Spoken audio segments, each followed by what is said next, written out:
안녕하십니까? 늦은비 성령을 강구하는 한올숲 새벽 묵상 시간에 오신 여러분들을 환영합니다. 오늘은 이번 제3기 교과의 마지막 13과의 말씀들을 오늘부터 살펴볼 텐데요. 그 주제는 예수님의 부활입니다. 오늘의 제목은 부활을 기뻐함인데요.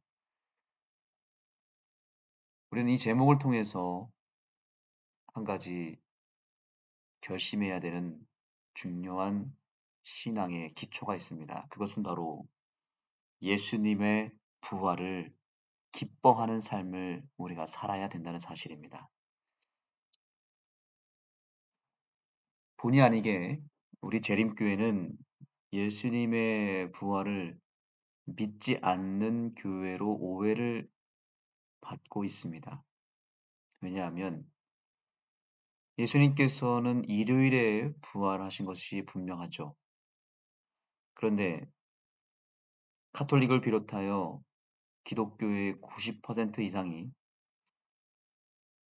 안식일을 대신하여 일요일을 새로운 안식일로 제정하여 그날을 예수님의 부활의 기념일로 여기고 그 예수님의 부활을 기뻐하는 날로서 안식일을 버리고 일요일을 선택하였습니다. 그런데 일요일을 준수하지 않는 재림교회, 부활의 기념일인 일요일을 비성서적이라고 주장하며 안식일을 끝까지 지키고 있는 재림교회를 향하여 그들이 공격을 할 때에 저들은 예수님의 부활의 기념일을 지키지 않기 때문에 예수님의 부활을 믿지 않는다라고까지 오해하고 왜곡시키고 그로 인하여 우리를 정죄하고 이단으로 삼아버렸다는 사실입니다. 우선 우리가 팩트 체크를 좀 해야 될 것 같습니다. 교훈의 말씀을 여기 보시면 예수님께서 일요일에 부활하신 것은 분명한 사실이지만 그것이 일요일을 신성하게 만들지는 않는다. 이것이 바로 진정한 팩트입니다. 그러면서 얘기하기를 오히려 침례 속에 더 충분한 부활의 의미가 담겨져 있다. 어, 우선 어, 이것을 자세하게 살피기 전에 우리가 더 중요한 질문을 던질 필요가 있습니다. 예수님께서는 왜 일요일에 부활하셨는가라고 하는 것입니다. 이것은 저 또한 오래전부터 가졌던 의문이었습니다. 예수님께서 안식일을 더 강조하기 위해서 오히려 안식일에 부활하셔도 되지 않았을까? 그런데 왜 하필이면 일요일에 부활을 하셔서 이렇게 온 인류로 하여금 기독교인들 사이에서 혼란을 야기시키고 그로 인해서 안식일을 오히려 더 범하는 것에 그런 확고한 증거를 남겼을까라고 하는 것입니다. 일요일에 부활하심으로 말미암아 안식일을 버릴 수 있는 빌미를 제공한 것이 아닌가라고 하는 의문을 가진 적도 있었습니다. 그런데 이것은 아주 중요한 우리의 신앙을 더 강화시키는 일이었습니다. 그것은 바로 안식일 신앙이었습니다.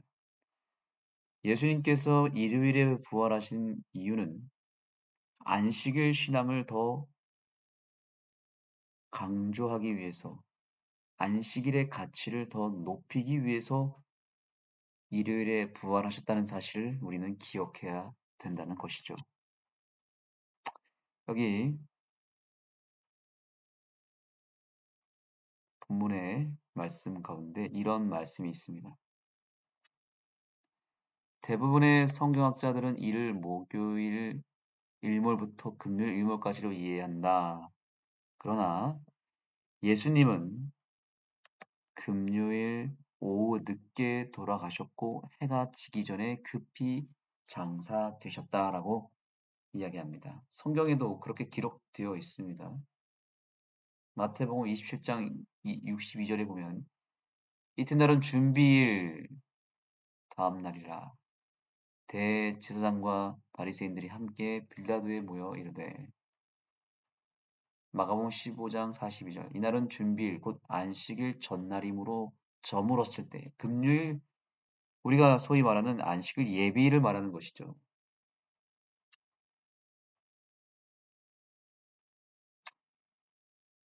이날은 준비일이요 안식일이 거의 다 되었더라.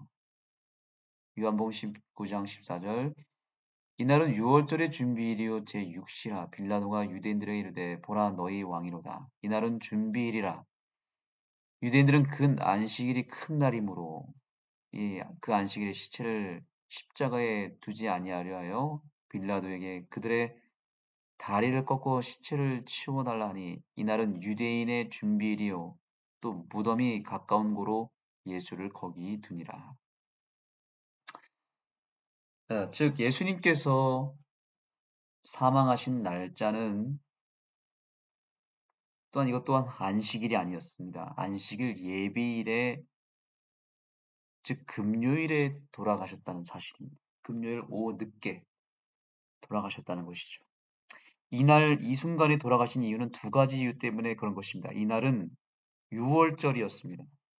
유월절 오후에 예수님이 죽으신 이유는 어, 성경 예언상 어린 양을 유월절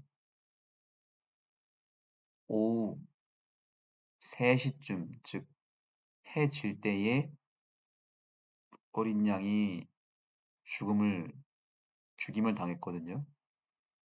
바로 그 시간이 정확하게 예수님이 죽으신 날짜와 죽으신 시간을 예언했기 때문에 예수님께서도 여기 이 표현 그대로 6월절 금요일 이날은 공교롭게도 6월절이었습니다. 6월절 오후 즉 어린 양이 죽임을 당했던 그 시간에 맞춰서 정확하게 돌아가셔야 했기 때문에 해가 지기 전에 급히 죽으셨고 급히 장사되셨다는 사실입니다. 예수님이 죽으신 다음에 성경은 이렇게 기록합니다. 계명을 따라 안식일에 쉬셨더라 라고 되어 있습니다.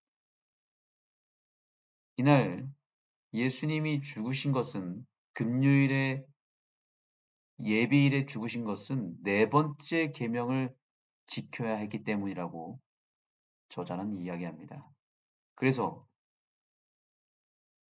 여기 보니까 안식일 동안 주님은 무덤에서 쉬셨고 예수님의 모든 제자도 그랬다. 여기에 여러분들이 언더라인을 꼭 치셔야 되겠습니다. 이번 교과의 주제라고도 할 수 있습니다. 안식일 동안 주님은 무덤에서 쉬셨다라고 되어 있습니다. 구속의 사역을 온전히 마치신 다음에 그 구속이 완전하다는 증거로서 예수님이 오히려 안식일에 아무 일도 하지 아니하시고 안식일이 시작하는 그 시점에서부터 안식일이 마치는 그 순간까지 예수님은 무덤 속에서 온전히 쉬셨다는 것입니다.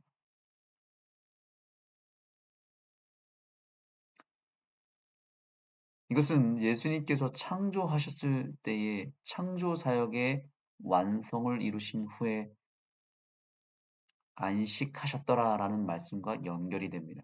놀랍게도 구약에서 예수님께서 태초에 이 지구를 창조하셨을 때 6일 동안 창조하시고 금요일 오후 해질 때에 모든 것을 마치신 다음에 성경은 뭐라고 기록하고 있냐면 천지와 만물이 다 이루니라 라고 되어 있죠.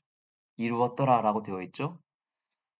그 시점이 언제인가? 바로 안식일 직전 예비일 금요일 오후 늦은 시간이었습니다. 그 순간이 바로 창조 사역을 완전하게 마치신 순간이었습니다. 놀랍게도 예수님이 구원을 베푸는 십자가를 통하여 인류를 구원하는 구원 사역에서도 똑같은 일이 벌어집니다.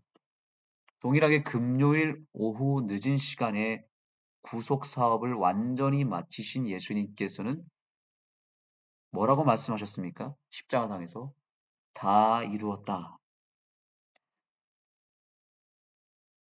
태초에 이 지구를 창조하신 다음에 천지와 만물이 다 이루었다라고 성경은 기록하면서 또한 동일하게 구속 사업을 마치셨을 때에는 예수님의 입술을 통하여 다 이루었다라는 말씀이 인류를 향하여 선포되는 것입니다.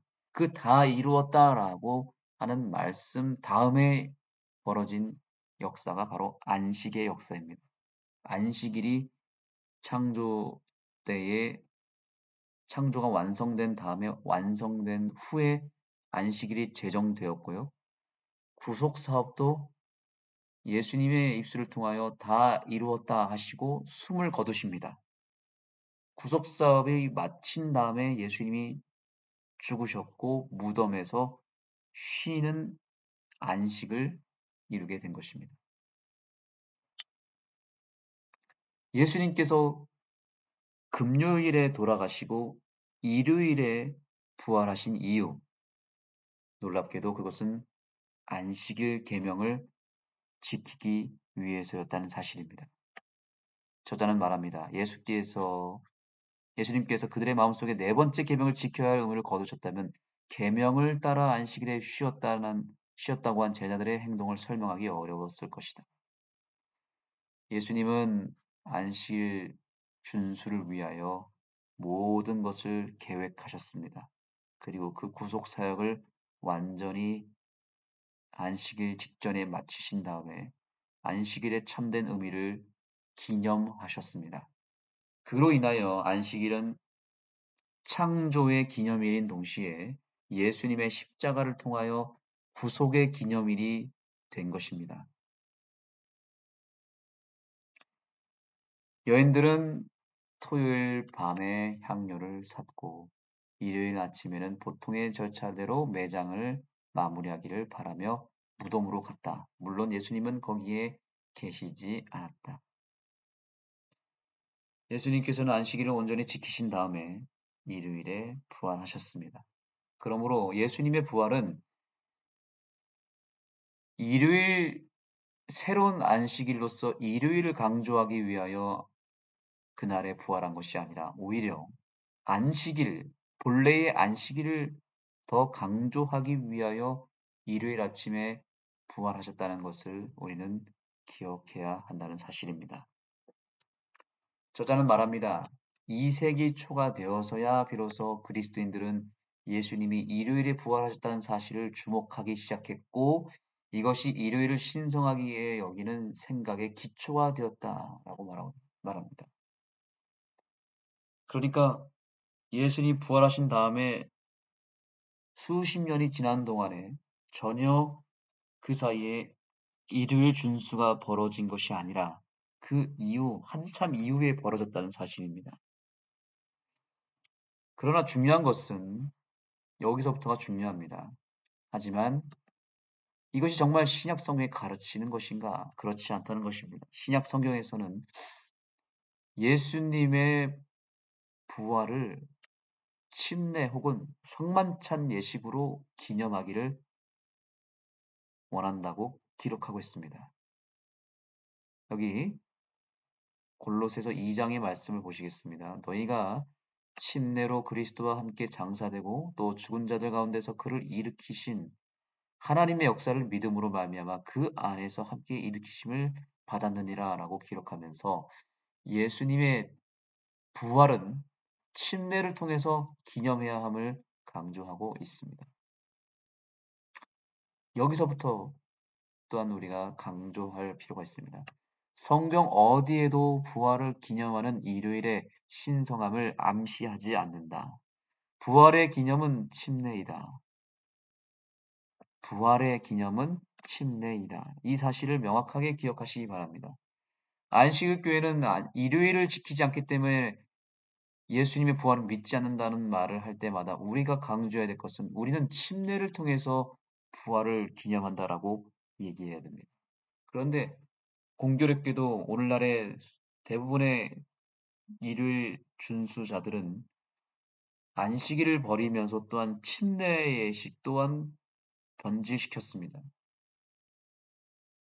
그래서 세례라고 하는 것을 베푸는데 그 세례는 오히려 예수님의 부활을 거절하는 예식입니다. 왜냐하면 침례란 예수와 함께 죽고 예수와 함께 살아야 되는 예식이죠. 예수님의 죽음과 부활을 상징하는 것이죠. 그래서 침례는 죽는 예식입니다. 죽었다가 다시 살아나야 되는데 부활이 전제되려면 먼저 죽어야 되잖아요.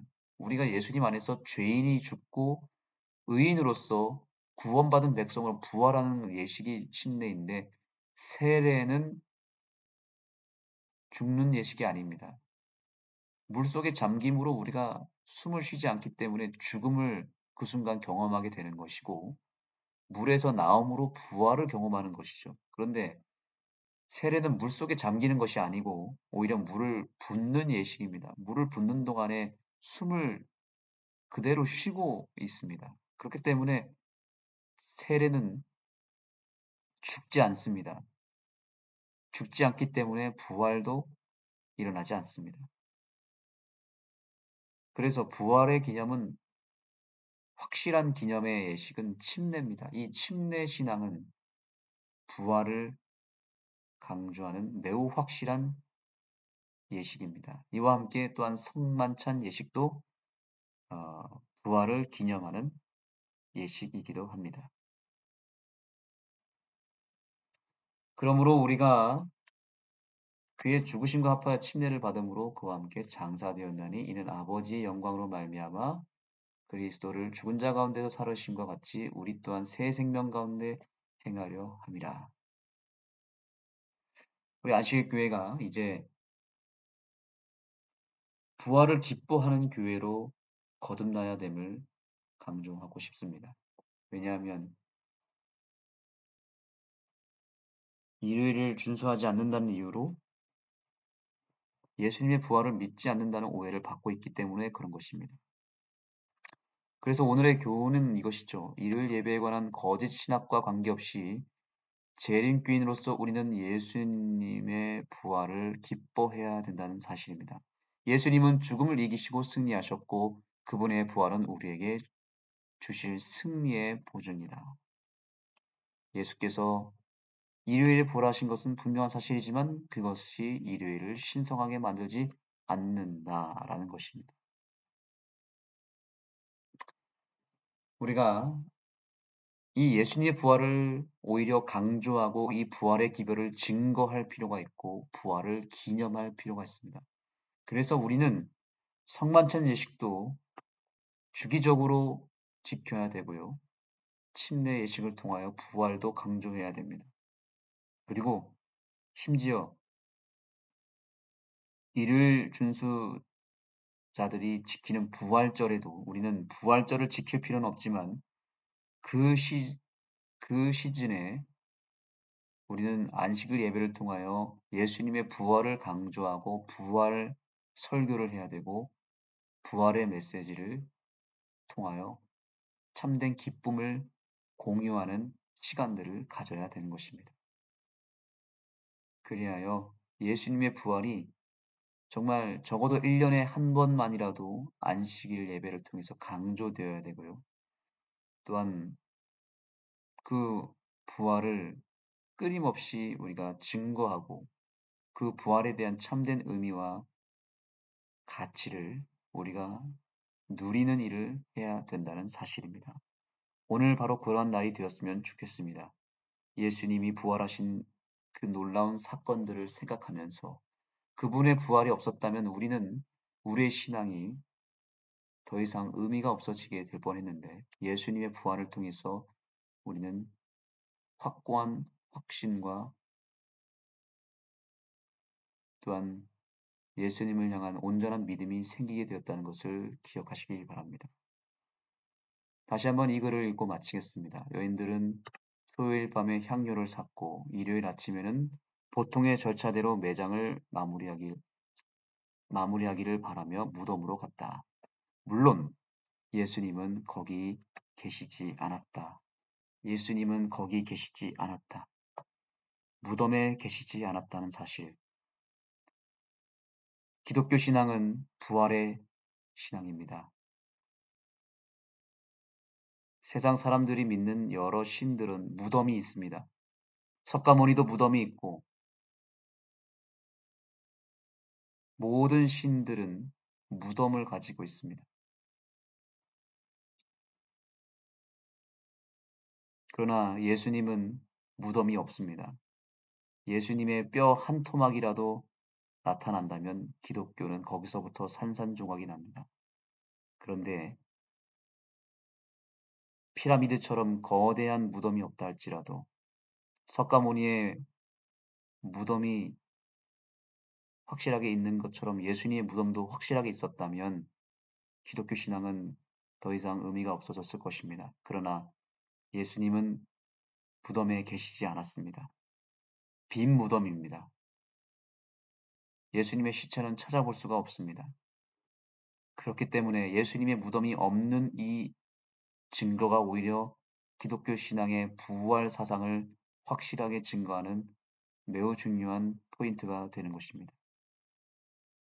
우리 예수님께서는 부활하셨고 지금도 살아계시고 우리와 함께 하십니다. 살아계신 예수님, 부활하신 예수님을 영접하는 이 아침이 되기를 예수님의 이름으로 축복합니다. 기도하시겠습니다. 하나님 감사합니다. 우리에게 부활 신앙을 허락해 주시고 예수님의 부활이 단순히 2000년 전의 사건으로 끝난 것이 아니요 지금도 우리의 삶 속에서 예수님의 부활의 능력을 힘입어 우리가 살고 있음을 깨닫게 해 주옵소서. 우리 신앙의 죽은 믿음을 부활시켜 주시고 죽은 열정을 부활시켜 주시고 죽은 우리의 영성을 부활시켜 주옵소서. 예수님의 부활이 내 삶의 중심 가운데 오늘 임하게 해주셔서 우리 역시 부활이 보증된 인생이며 예수님의 부활을 또한 증거해야 될 사명자로서 주님이 우리를 찾고 있다는 사실을 기억하고 오늘 이 월요일 아침에 예수님의 부활을 확실하게 믿고 그 부활을 기뻐하며 부활을 증거하는 백성으로 살게 하여 주옵소서. 예수님의 이름으로 간절히 기도드립니다. 이제 개인적으로 기도하는 시간을 갖도록 하겠습니다. 예수님의 부활을 확실하게 증거할 수 있는 사명자로서 내가 설 수 있도록 간구하는 이 시간이 되기를 소망합니다.